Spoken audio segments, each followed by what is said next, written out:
Now, apparently, Eddie thought your wife was in the building. She'd already left when the fire spread. Oh, and I think he got trapped. God. Eddie. Mr. Madison? Yeah, what? I think it's Mr. Vaughn.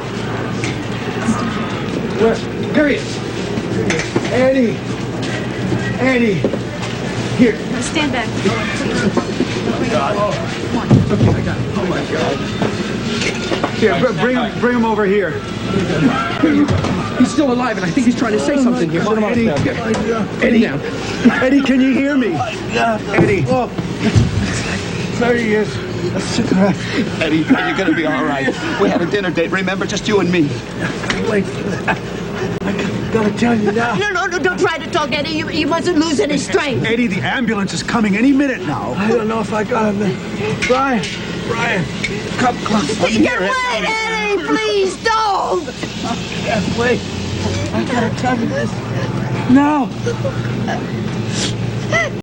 Eddie, it can wait. It can wait. Eddie, please take it easy. Isn't there somebody around here who can do something for him? Brian. Yeah. I love you. I love you too, Eddie.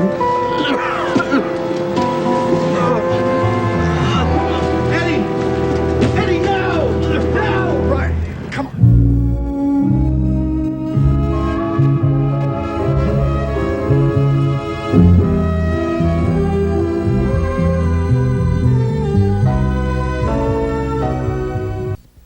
Bob, I can't believe it. No. Be right with you. No, I won't be out there until, well, unless there's something suspicious about it. However, it would be Hank Gerard. Yeah. No, I appreciate you calling. Right, will do. Bye-bye. Well, it's nice to see us both home at a reasonable hour for a change. Yeah, isn't it? Must have been a slow news day in Monticello. This is the first time all week you've gotten home ahead of me. Well, I finished the article for the early edition, and then the editor-in-chief gave me a special dispensation to come home and have dinner with my darling. Ah. Thank you, Father, for me. I will. Oh, I see you brought home the Night Owl edition. Mm-hmm. That's one advantage to being married to a reporter. You get to see the paper before it hits the stands, and for free. Well, I'll bring you your paper. However, when it comes to your pipe and slippers, you're on your own. Well, you realize the court would say that's cruel and inhuman treatment, don't you? What was the phone call about? Bad news, Mike. There was a fire out in Glenboro, you know. The set where that, well, the soundstage of that movie. No kidding. The Owen Madison film? Yeah. I understand the place was gutted. Worse than that. Somebody was killed. Who? Eddie Vaughn. That publicity man. There was Bob Jefferson on the phone. He works as a stringer for the paper every so often, and he's a volunteer fireman out there. Eddie Vaughn? Yeah. Oh, we met him at Margo's party, didn't we? Yeah. Yeah, nice, garrulous man. I liked him. How did it happen? Do you know? Bob didn't have too much to say. There were just two people out there. Eddie Vaughn and Nola Madison. Was she hurt? No. She's all right. She had gotten out before the fire spread, but he thought she was still inside. And died trying to save her? Yeah. I wonder how this is going to affect completion of the movie. Oh, it's finished. Yeah, one of the last press releases Eddie sent out was, they expected it to be completed as of today. I'm sorry to greet you with such bad news. Well, I'm afraid I've got some for you, too. What is it? Just a few lines. You know, I read 2 newspapers, and one of them is the Law Journal. Oh, honey, all right, what is it? Just a few lines from the appointments and careers section. Seward, Paxton, and Whiteside, New York, announced the appointment of Kenneth J. Maxwell as head of its criminal law division. Mike, the job is filled. David Henson promised to interview Draper. I'm afraid Mr. Henson wasn't completely honest with me. Mr. Henson is a hypocrite. I guess Draper was right. He thought there was something strange about Henson's sudden departure for Europe. He was just running away is what he was doing. Does Draper know about this? I don't know. I haven't seen him all day. He's been in one meeting after another. Well, he's going to be furious. I know I am. How do you think I feel? I was the one who asked Henson to give Draper another chance. The whole issue was dead until I raised it again. Mike, I have a feeling that Margo Dorn is up to work again. Well, we know she was responsible for what happened the first time. Mm-hmm. So why not the second? Because we have no proof of that. Mm-hmm. She is pulling the strings again, I'm sure of it, and that man is her puppet. Of course, she told us she wouldn't interfere. Darling, now that April is pregnant, I'm sure she feels even more strongly about keeping her here. You may be right, Nancy. Margo will certainly move heaven and earth to keep her here. And she certainly knows how to do it, doesn't she? You know, maybe I should take a plane over to Europe, punch out Mr. Henson, and come back. Maybe that would make me feel better. Maybe you would feel better if you looked on the bright side, huh? What bright side? Well, you still work for the finest law firm in Monticello, and our baby is going to be born right here, among our family and friends. Yeah. I know how important that is to you, and I'm glad. Cheer you up a little? A little. Think a kiss would help? Yeah, it might help. Okay, let's try. Oh, just think happy thoughts, okay? Besides, I don't want Margo to think that she is the sole reason for your depression. Now, why would she think that? Well, I didn't get a chance to tell you, but she's coming over here in a little while. Margo's coming over here tonight? Yeah, Draper, look, I'm sorry. I wouldn't have invited her over tonight if I'd known about this job earlier. But the fact is, Margo was extremely depressed at work today, and I thought going home to that empty apartment wouldn't be any help, and I thought being with some people would be good therapy. Well, don't expect me to be very therapeutic. Look, you and Margo have just reached the point where you can be civil to one another. I know you're angry with the world, but please do not take it out on Margo. I'll do what I can, but don't expect too much. Look, it's probably a good thing that she's coming over here tonight. She might be able to shed some light on Henson's actions since she knows him.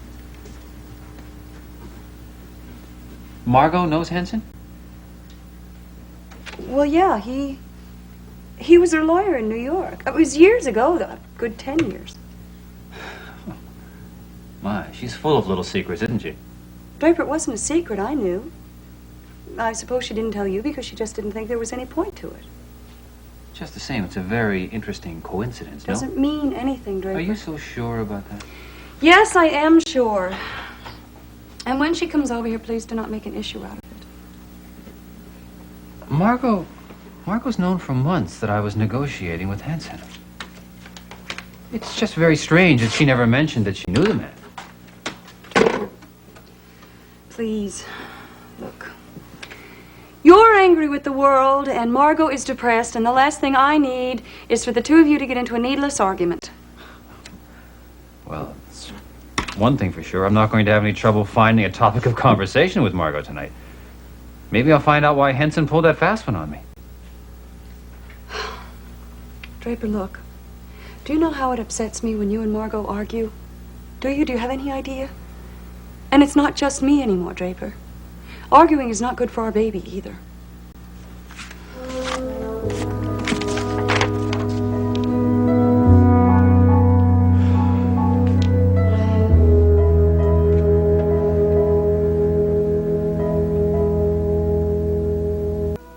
Here you go, sir.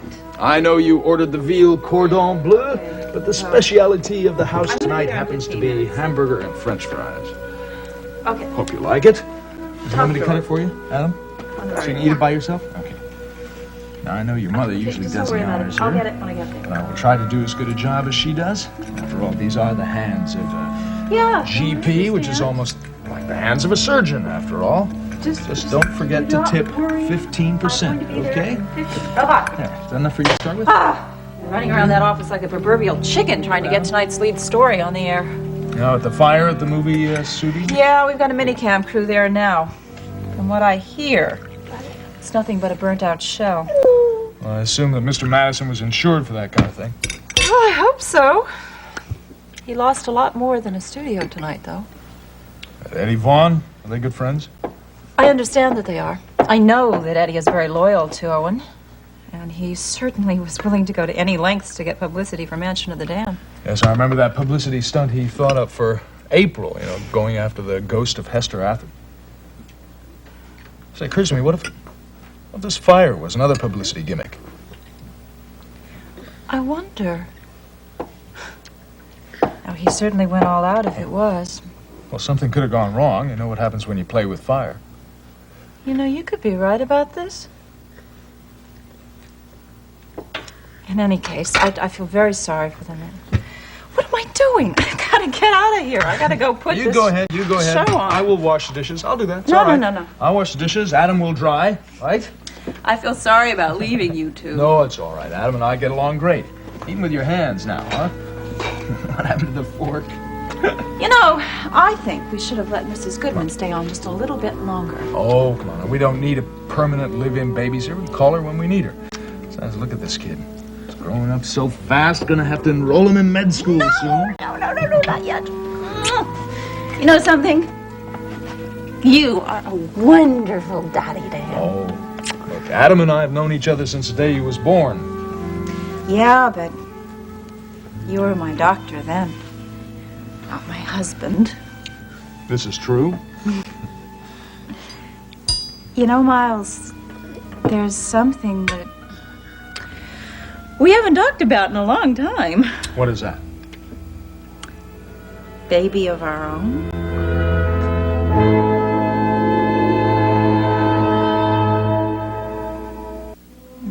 You just finish up your meal, Tiger. I'll go say goodbye to your mom, huh?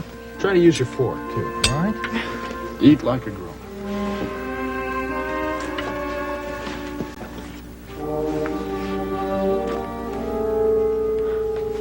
You're really serious about this, aren't you?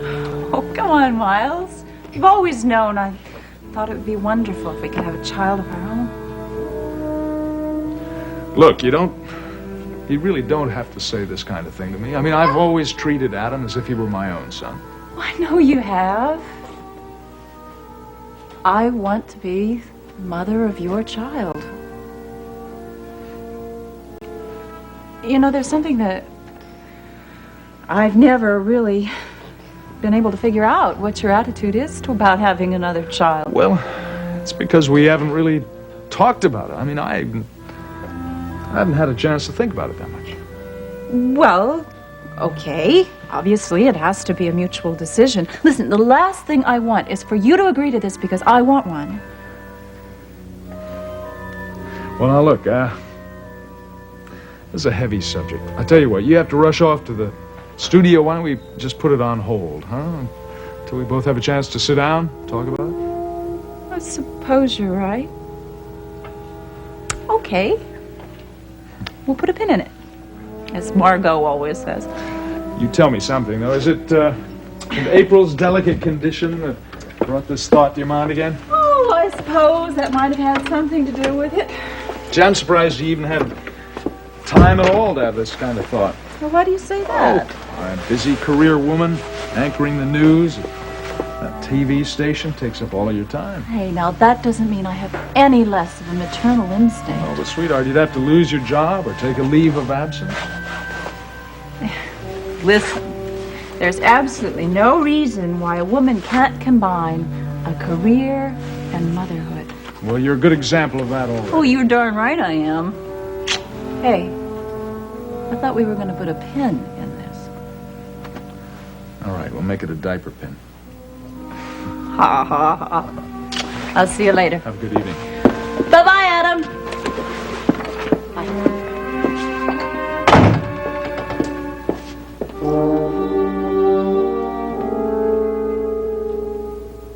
But Margo, you've known for a long time that I was in contact with Henson. I just find it very unusual that you never mentioned you were acquainted with him.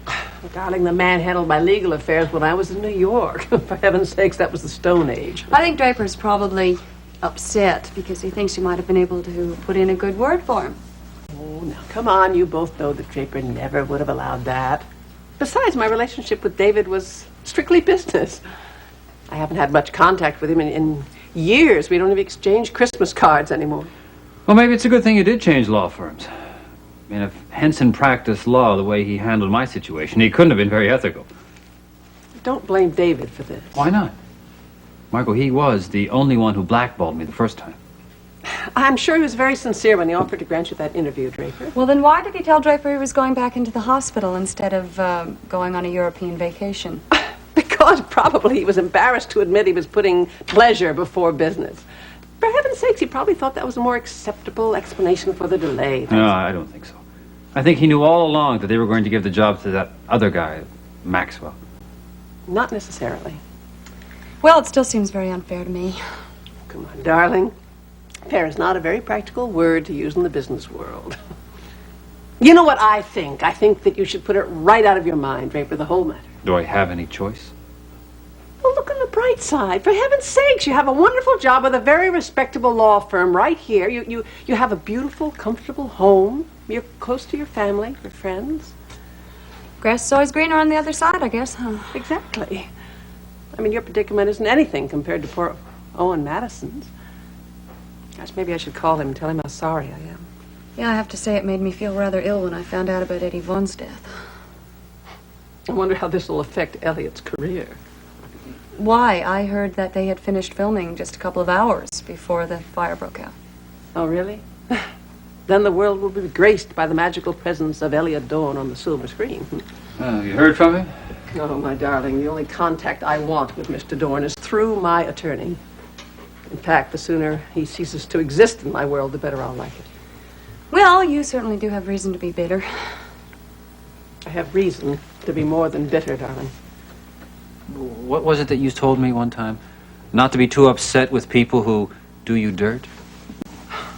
What Elliot did or tried to do to me was far worse than dirt, darling. But, April, didn't you tell him about the gun? What gun? Well, the gun that so mysteriously appeared at your apartment, which was supposed to implicate me in Wade Meacham's death. Are you saying that Dorn sent that gun to me? Yes. I mean, you know, the burglars were supposed to have taken it, right?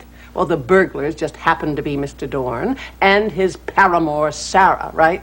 They did that whole burglary just to cover up the fact that they wanted to get that gun to you. They wanted it to be the murder weapon. But it wasn't. No, it wasn't, was it? Poor Elliot. All that work for nothing. He obviously just wanted to get you in jail, Margo. Exactly. And then he would have been in control of everything without the burden of a wife. Well, that's the Mr. Wonderful that I married. I just wish there was something more I could do to him other than just divorce him.